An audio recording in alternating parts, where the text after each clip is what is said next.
Hello তোমাদের সবাইকে।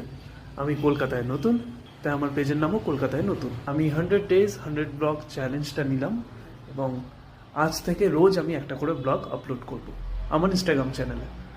চলো দেখা যাক কী করে গ্রো হতে হয়, দেখি যদি হয়।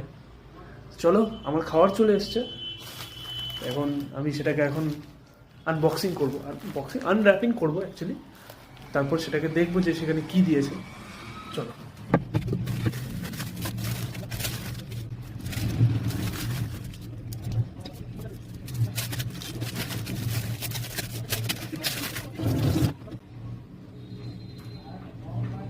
তো এই হচ্ছে আমার দুপুরের খাবার।